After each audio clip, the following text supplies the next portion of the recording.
Hi everyone, it's Alissa Todd. I'm a financial advisor bringing you weekly money tips, and today I'm kickstarting my retirement series, part 1 out of 5, and over the next 5 weeks I'm going to be covering different retirement accounts, including traditional versus Roth IRA, 401k, SEP IRA, a simple IRA, and a solo 401k. So I'd love for you to subscribe so you could come along and learn about the different types of retirement accounts that may be available to you. Today, let's discuss IRAs.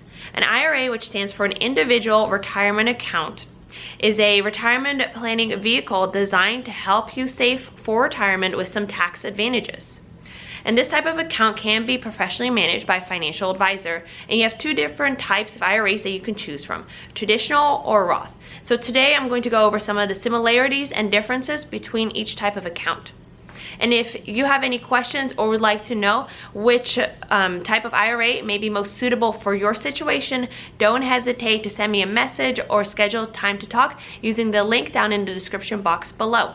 Let's start off with the similarities between a traditional and a Roth IRA. You need to have earned income. So if you have money left over after you're paying your monthly expenses and would like to put some more money away towards retirement, then IRA may be an option for you.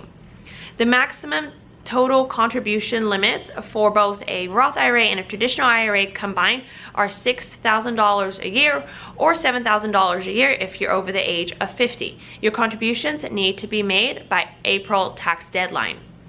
You generally want to avoid taking withdrawals from your IRA until you're age 59 and a half to avoid taxes and penalties. If you do decide to withdraw before you're the age of 59 and a half, you will incur a 10% early penalty, and depending on the type of IRA, so if you have a traditional or Roth IRA, you may also be subject to taxation on the withdrawals. So there are certain exceptions to this rule, so make sure that you're working with a financial advisor if you're even considering taking money out of your IRA before you're the age 59 and a half, so that you're fully aware of any penalties or tax consequences from your decision.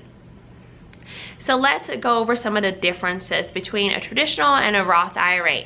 As you can see in this chart, the differences are regarding the tax benefits, age and income requirements, and withdrawals regarding the penalties and taxation of withdrawals. Traditional IRA contributions are made with pre-tax dollars, which means that you can deduct either fully or partially your contribution amount depending on where you fall within the income limits. When you withdraw money from a traditional IRA, all distributions are taxed as ordinary income. In a Roth IRA, contributions are made with post-tax dollars, which means that you cannot deduct your contribution amount.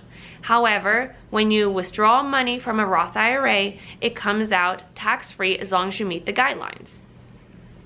Traditional IRA contributions are not limited by annual income, whereas Roth IRA contribution limits and eligibility to contribute are based on your modified adjusted gross income depending on your tax filing status.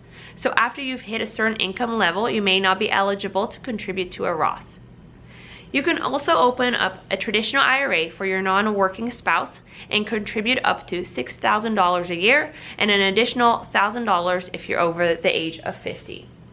Those are some of the similarities and differences between a traditional and a Roth IRA. If you need help deciding which may be more appropriate for your personal situation, don't forget to send me a message or schedule time to talk using the link below.